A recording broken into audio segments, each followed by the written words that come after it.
Hello friends, எல்லாருக்கும் வணக்கம் and welcome back to our channel. Stay tune with three. இன்றைக்கி நம்ம சேனலில் ரொம்ப டேஸ்டியான lunch box recipe coriander rice எப்படி செய்யறதுன்னு பார்க்கலாம். வாங்க வீடியோக்குள்ளே போகலாம். இதுக்கு ஃபர்ஸ்ட் நான் ஜாரில் ஒரு 10லேருந்து 12 பல் அளவுக்கு பூண்டு எடுத்திருக்கேன். அது கூடவே 2 இன்ச் அளவுக்கு இஞ்சி தோல் நீக்கி கட் பண்ணி எடுத்திருக்கேன். காரத்துக்கு 4 பெரிய பச்சை மிளகா அண்ட் இதுக்கு இன்னும் கொஞ்சம் டேஸ்ட் சேர்க்கறதுக்காக நான் புதினா ஒரு கை எடுத்திருக்கேன். கொத்தமல்லி அதே மாதிரி ஒரு கை எடுத்துக்கலாம். நீங்கள் புதினா வேணாம், வெறும் கொத்தமல்லி ஃப்ளேவர் மட்டும் போதுன்னா நீங்கள் புதினாக்கு பதிலாக கொத்தமல்லி இன்னும் கொஞ்சம் ஆட் பண்ணிக்கலாம். ஸோ இது எல்லாத்தையுமே தண்ணி ஊற்றி அரைச்சி பேஸ்ட் எடுத்தாச்சு. இப்போது இது தேங்காய் பால் எடுக்கிறதுக்காக நான் ஒரு அரை மூடி தேங்காய் எடுத்திருக்கேன். இது எனக்கு 2 கப் வந்தது. துருவி எடுத்திருக்கேன். இதை நான் அரைச்சி எடுத்துக்கிறேன். தேங்காய் பால் எடுத்துக்கலாம். அடுத்து குக்கரில் ஆயில் ஆட் பண்ணிக்கலாம். நான் இன்றைக்கி 2 கப் அரிசி எடுத்திருக்கேன். அதுக்கு 5 டேபிள் ஸ்பூன் அளவுக்கு எண்ணெய் சேர்த்துக்கிறேன். ஸோ எண்ணெய் நல்லா சூடானதும் ஒரு அரை டேபிள் ஸ்பூன் போல் சோம்பு போட்டுக்கலாம். சோம்பு நல்லா பொரிஞ்சு வந்ததும் கூடவே 4 கிராம்பு, 4 ஏலக்காய்,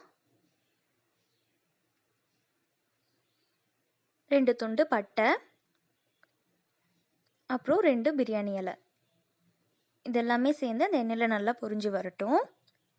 அது கூட அரை பெரிய வெங்காயம் இந்த மாதிரி நீளமாக கட் பண்ணி வச்சுருக்கேன், அதையும் சேர்த்துக்கிறேன்.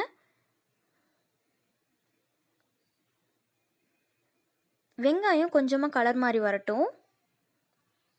அதுக்கப்புறமா நம்ம அரைச்சி வச்சுருக்கோம் இல்லையா, அந்த பேஸ்ட் ஆட் பண்ணிக்கலாம்.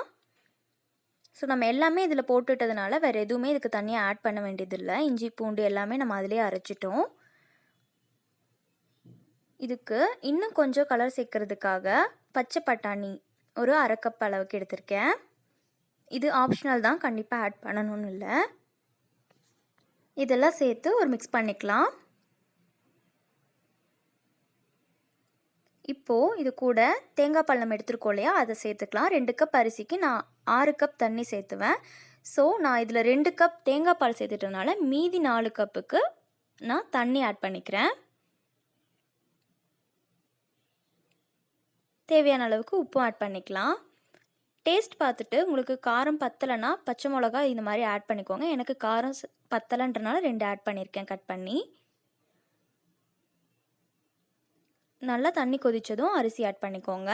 அவ்வளோதான், லிட் போட்டு மூடிடலாம். 3 விசில் வந்ததுக்கப்புறம் நம்ம ஓப்பன் பண்ணி பார்க்கலாம். 3 விசில் வந்தாச்சு, ப்ரெஷர் எல்லாம் போயிடுச்சு. இப்போ ஓப்பன் பண்ணி பார்த்துக்கலாம்.